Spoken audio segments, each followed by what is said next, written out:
My name is Vanipriya. I used to be a CTO. I have run tech teams. I have written a lot of code. I have run a few businesses, which have given some money and a lot of experience. Let me put it that way. Right?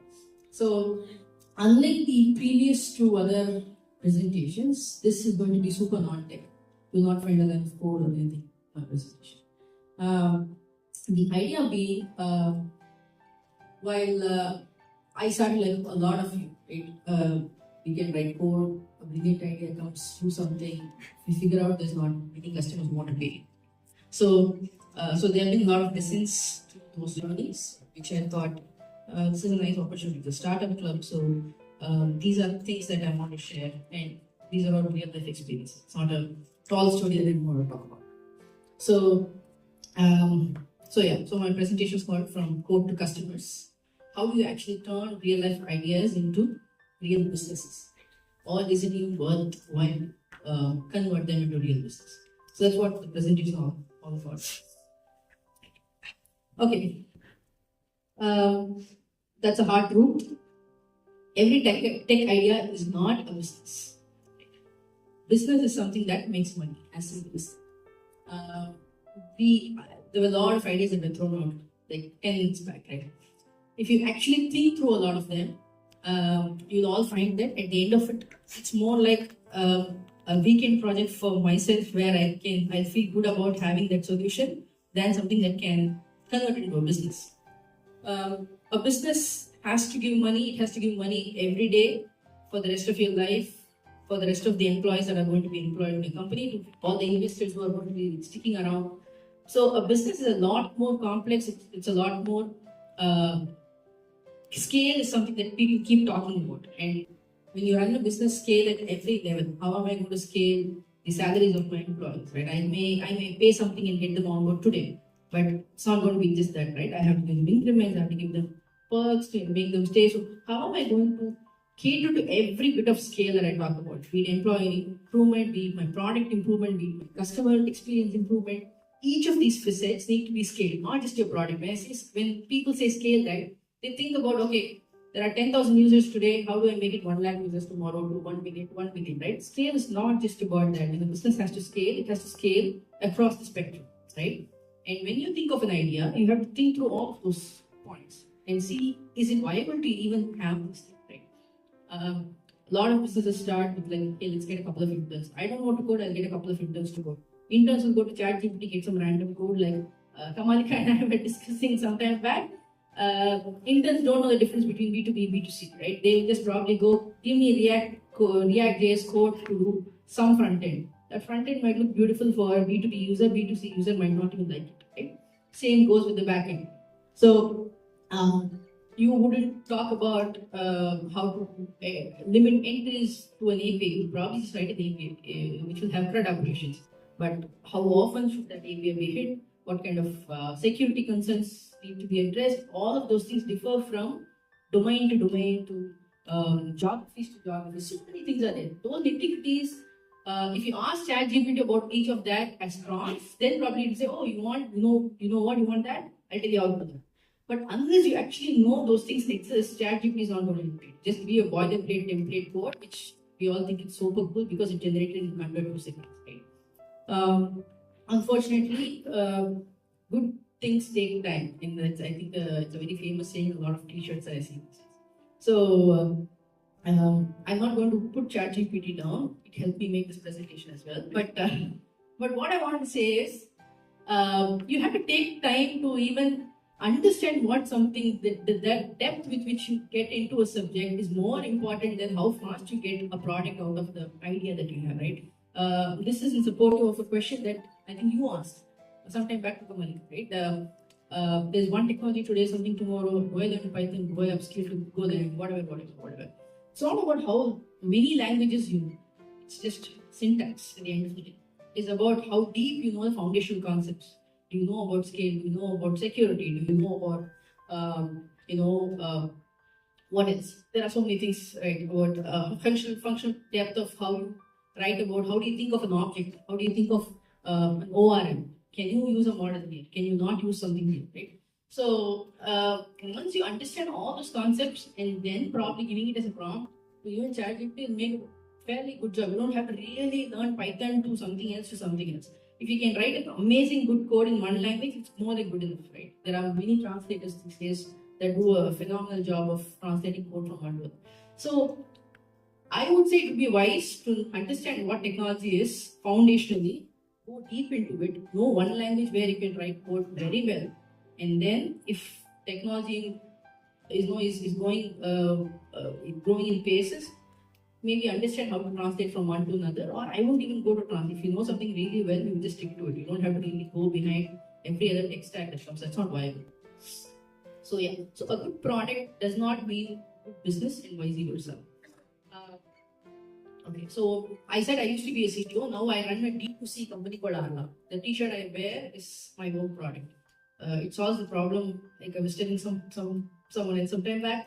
I used to think a lot standing in front of my wardrobe. What do I wear when I go out, especially for meetings? Right now I have my own product, so I just wear it. It's a T-shirt, but it's still okay. It's something that I made. I'm proud of. So there are three things, right? When you talk about a business idea, the problem, the market, the reach, right? How much is the problem a really worthwhile problem? Something that is painful today is something that I can maybe it's painful today because I'm not in the mood to solve it today, but it is something I might want to live with, right? I don't want to pay money for it, right? The market is, are there similar people like me who want to solve the problem? That's how you want to see it. And the reach is how many of them are there. Is it really worthwhile that if I solve this problem for this kind of a pain point I have right now, how many people are going to pay money for that and how often are they going to pay money for that, right? It's not like I buy something from you today and go away, right? Um, yeah. Take an example for the many AI apps that come these days, right? Some of them are very cool, they're quirky, but how often are they used, right? How many are actually being used? If you take, there are a lot of studies that are happening online. You can even ask ChatGPT how many of the AI apps are being used. It will probably throw some nice facts there, right? Start with the pain point. What is build what's painful, but don't build what's possible. When as engineers, right, we always think about, okay, this is possible, I'm going to build this as a product. No, don't do that. I build as a product, but who's actually going to buy it, right? Is this a painful enough product for me to actually go buy it? Maybe not. Maybe people will always say, oh, it's a cool product.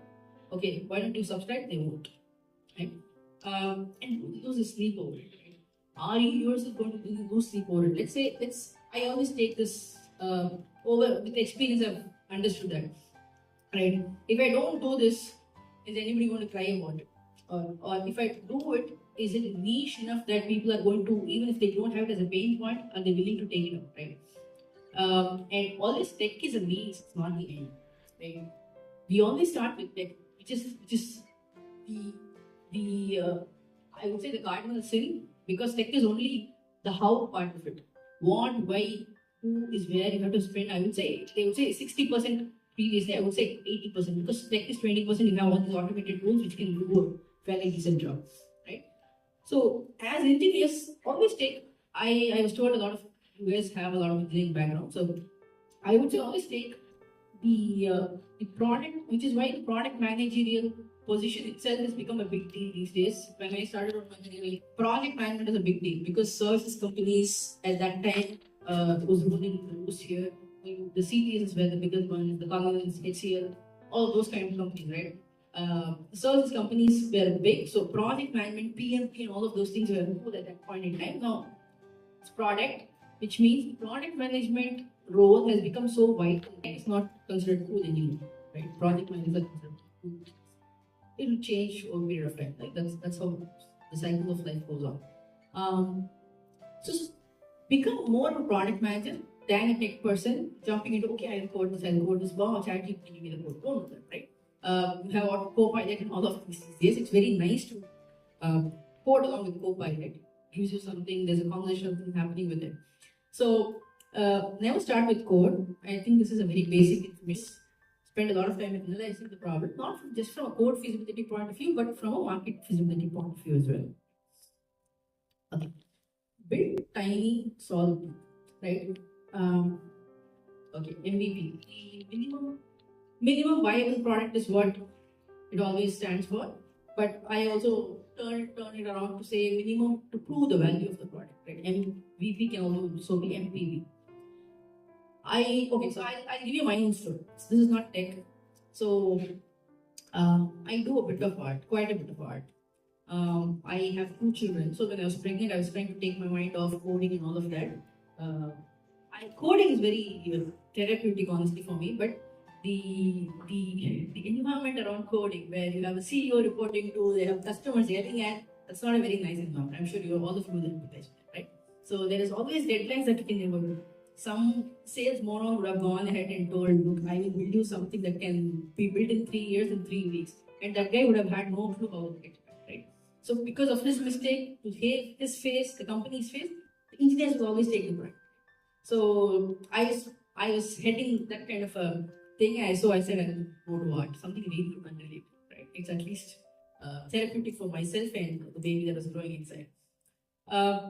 So one thing led to the other, and as I was doing quite a few pieces of art, people came up to me and said, "Hey, these are cool. If you're going to convert them into a product anytime, I'll buy it." So that kind of gave me an inclination that okay, people are there to buy it, right? So I'm just going to allude to this thing of how to build tiny and solve it. So then I thought, okay, this design, there are many artwork that I did. There was one particular design I thought, okay, this is pretty cool. Let's and then there were people who kept picking, why do you keep doing this? Is this the next business idea? Honestly, I was not having a business idea, but people are used to me having starting startups, so they came and asked, is this something towards this is like a teaser or something? So I just went and said, okay, let's try to make some t-shirts of these designs. I got some contacts from how to make these t-shirts at a very small pilot level. Then I went to a place where there's a these pop-up stalls happen, right? So I went to something that was happening in my area. I went to put a small table, some 25, 50 people or something. I said, okay, if even two people buy it, there's market. Right? Because I don't know these people, they're very random people. It's not like my Chitapa Peripa buying it from. People who are doing it because they felt the product is good and they're going to buy it, pay me money. And that's always a right thing to measure it against, right? There's no emotional attachment with your customer. The minute that is there, you can always take it for granted that, okay, they're giving it to put a smile on your face or something. So I sold a few t-shirts to very random people. I didn't even know names. Okay, then I thought, okay, which means there's something about it that people are able to relate it to. Could just be like, okay, it's a new t-shirt.